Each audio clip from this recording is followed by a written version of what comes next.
Hayron.uz kanalimiz orqali sizlarga ibratli hikoyalarni doimo yetkazib boramiz.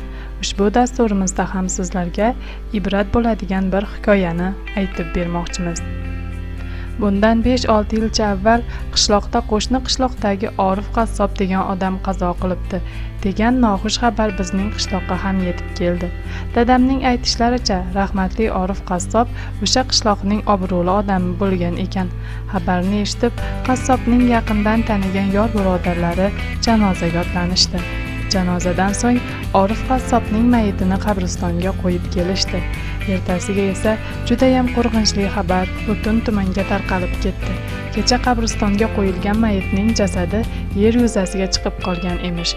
Bunday qo'rqinchli va noxush xabar yashin tezligida hamma tomonga tarqalib ketdi. Kimdir it olib chiqib qo'ygandir desa, yana kimdir bunda bir gap bor deb mulohaza qilishdi. Orif qassobning o'g'li bir ikkita jiyanlari bilan birgalikda yer yuzasiga chiqib qolgan dadasining jasadini yana o'z joyiga qo'yib kelibdi. Indiniga esa yana qo'rqinchli xabar bolaladi. Qassobning jasadi yana yer yuzasiga chiqib qolgan emish. Ushbu ayanchli holat 2-3 bor takrorlanavergach, marhumning o'g'li qishloqning oqsoqollari tuman markazidagi jome masjidi imomidan maslahat olishni ta'kidlashibdi. Qassobning o'g'li mahalla faollari bilan birgalikda imomning huzuriga boribdi va bo'layotgan noxush holatni aytib, u kishidan maslahat so'rabdi. Shunda imom marhumning o'g'liga savol beribdi. Dadangiz qanday odam edi? Yaxshi odam edilar, domla, debdi hayron bo'lib o'g'il.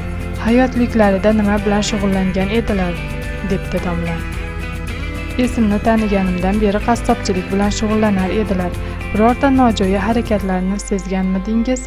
So'rabdi yana imom. O'g'il yerga qarabdi. Nima deyishni bilolmay kalovlanib qolibdi. Bu holatini kuzatib turgan imom yana so'z qotibdi. Ayting, jiyanim, aytmasangiz dadangizni jasadi qo'nim topmaydi. Maylimi o'zingizga aytsam? Sekingina yoniga yaqinlashib, izn so'rabdi o'g'il. Atrofdagi odamlardan yashiradigan siri borligini sezdirib. Bu voqea ayanchlidir. Odamlar marhumga nima sababdan bunday bo'layotganliklarini bilishi kerak. Ularga ham bir ibrat bo'lsin. Ochiq-oydin yashirmay aytavering, jiyanim. Ko'pchilikning duosi bilan marhumning jasadini o'z joyiga qo'ya olamiz, debdi. O'g'il biroz o'ylanib turib, aytmaslikning iloji yo'qligini payqab so'z ochibdi. Dadamizning nafslari biroz ustun edi. Allohdan hayiqmasdilar. Pul birmuncha ko'zlarini ko'r qilib qo'ygandi.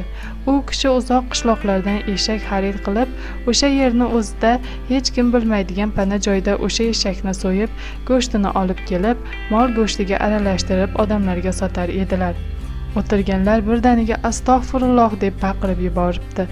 Hayf sendek insonga deyishibdi. Imom ham ko'zlarini yumib, ingrab yuboribdi. Bir muddat jim turib, o'tirganlarni tinchlantiribdi va o'g'liga shunday debdi.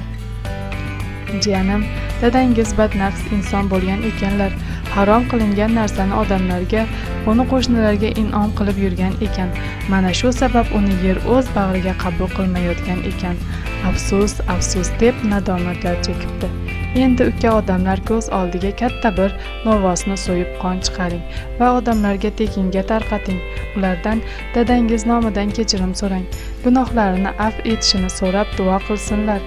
Zora Alloh dadangizni gunohlaridan kechib, jasadlarini huzuriga qabul qilsalar, deb maslahat beribdi.